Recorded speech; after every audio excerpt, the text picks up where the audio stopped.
nature's best, and the Romanian label for ecotourism are amongst the best ones, to my opinion. Thank you, Herbert. So, who is the next posing a question to Herbert? Anybody of you? Not yet. Please think about. I have a question, if you don't mind, Herbert. You were telling at one point of your presentation that this is a kind of checklist, actually, those criteria which you have mentioned, the environmental, the social, economic criteria, and so forth. We know that there are social platforms existing where you can do hotel bookings, this and that. And slowly but steadily, TripAdvisor, for instance, is getting into the role of also judging or scoring environmentally friendly accommodations. What do you think, actually, how could those social platforms, or if you want especially TripAdvisor, back up a criteria system or an eco-label in a country or a destination? Herbert. Okay, regarding TripAdvisor, it is the big power of TripAdvisor to engage the consumers and ask them for their opinions. This is one activity. The other activity is that TripAdvisor is providing its so-called Green Leaders program to businesses, and this program includes a long list of criteria purely focusing on environmental issues and not covering all main sustainability aspects.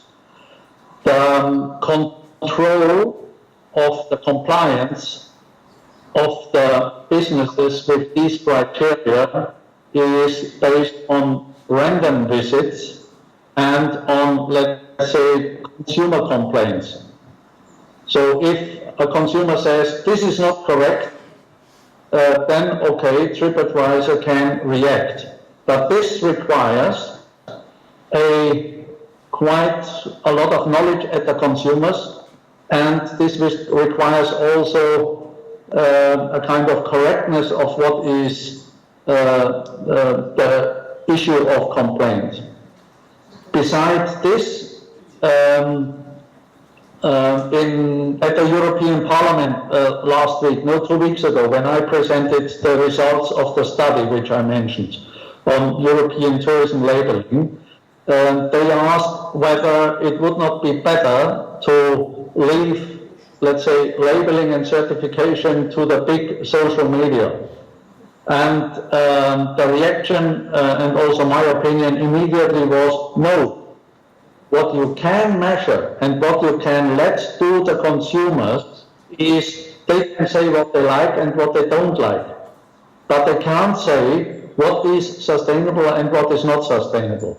Because sustainability, and they discussed sustainability labeling against quality labeling.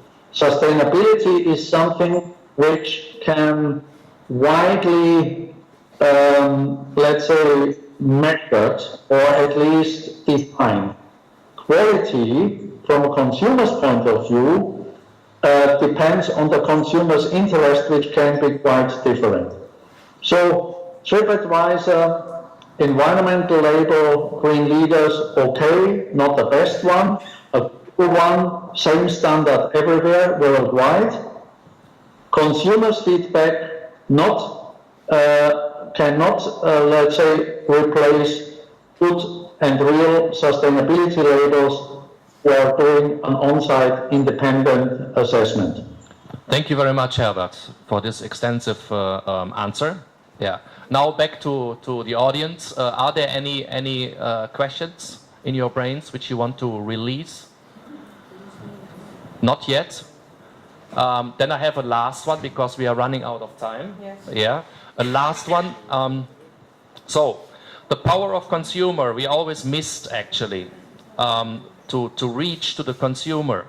If you look to Germany, for instance, the consumer awareness about sustainability aspects, as you just explained, is pretty low. So there, of course, there is a demand actually to have eco-friendly products, food, clean water, clean air, clean beaches, and all of this, yeah? Which is, of course, strongly connected also to quality issue, yeah? So in the dimension of the GSDC criteria and many other labels, what I'm missing, and I'm coming now to my question, is the political dimension. Because to implement sustainability within the ecotourism sphere or in other economic spheres, you need strong political support.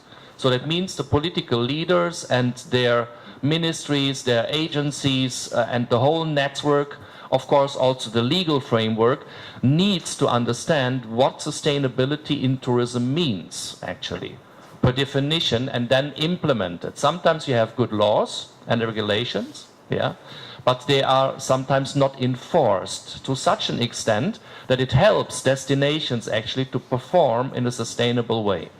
So I'm asking you actually, why there are not this specific criteria in the checklists of labels which call for a proper political support. Short answer would be appreciated very much. Herbert, shall I answer that one? Yeah. Maybe Herbert, I'll answer that one. Would you allow Gordon to answer this? Yeah, okay. Okay, I'll just introduce myself. I'm the Vice President of EcoTrans and the ICT Director on the Tourism 2030 Network. I'm taking that answer because I'm a former European Commission staff member, and I was actually at the meeting in which DG Growth, as it's called now, turned from a voluntary initiative and mandatory legislation discussion into accepting that certification would be seen as a voluntary initiative and not mandatory legislation. And that is the real heart of the issue, which you just brought up there. And that's what needs to be discussed. But labels won't do that because they're part of the voluntary initiatives. Thank you, Gordon. And thank you very much, Herbert, for your very interesting presentation. I like it. Okay, then we will see you soon, tomorrow. You will have another Skype meeting. So, then bye, and thank you again. You can dich kann man da oben sehen, weißt du doch, oder? Yeah, good. Okay, now I would like to ask Mr. Jeppe Klokarson. I hope I can pronounce it good. So, and sustainable, it's Nature Best Sweden. So this is actually what we are talking about, is ecotourism a good business opportunity or not? Can, I mean, ecotourism, it means only nature-based and be focused on environment, or you can make money from it. Do I need to speak in the mic? Or can I just speak freely without it? Can you hear me in the back? Sorry? Oh, okay. All right. Fair enough.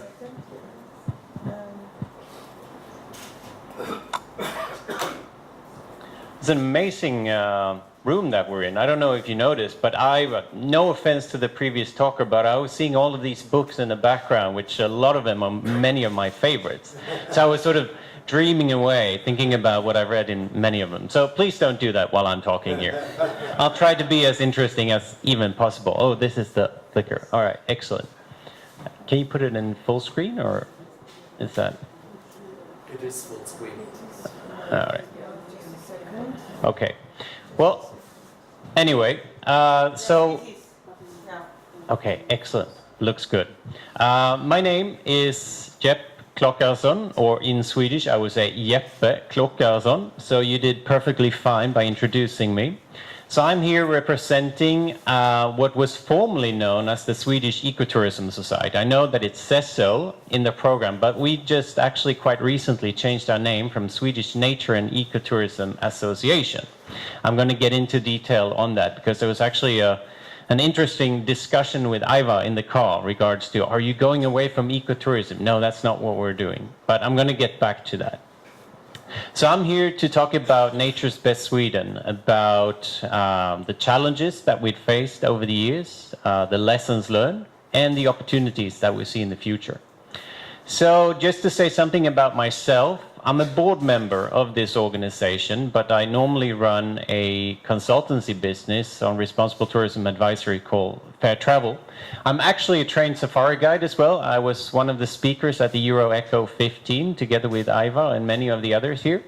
And I'm also the Sweden country representative of the Global Sustainable Tourism Council, whereby I also act as their Nordic training partner. So since 2014, I've been on the board of this organization. Now, the Swedish Ecotourism Society was founded in 1996. And back in 2002, which was actually the International Year of Ecotourism, we launched Nature's Best Sweden. So whereby that actually became the first quality assurance system for ecotourism in the Northern Hemisphere. In 2005, we supplemented this to clarify and improve the requirements. And also in 2018, we changed name to become the Swedish Nature and Ecotourism Association. I have to look myself because I'm stuck in saying the Swedish Ecotourism Society. So it's fairly new to us. And reason why we did this was not to lose focus on ecotourism. It was more to actually also embrace the nature-based tourism operators, giving them a voice as well.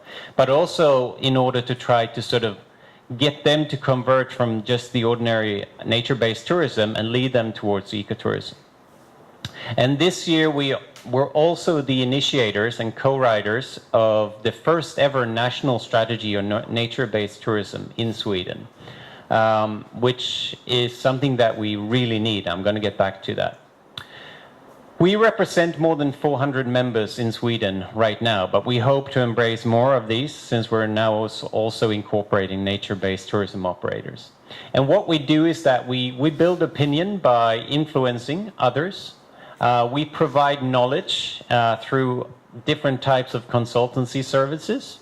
And we spread the knowledge by communicating ecotourism and sustainability. And of course, we synergize to optimize by building strategic partnerships because we understand, and that is one of the main reasons why I'm actually here now, we cannot do this on our own. We need to cooperate with each other. Let's not reinvent the wheel. We can help each other out here. And of course, last but not least, we quality assure Swedish ecotourism through Nature's Best Sweden. A bit about our missions, our goals, our visions. Basically, what I want to touch at here is our goals that by us doing our work, we can see that we will make sure that nature-based tourism is growing and it's becoming viable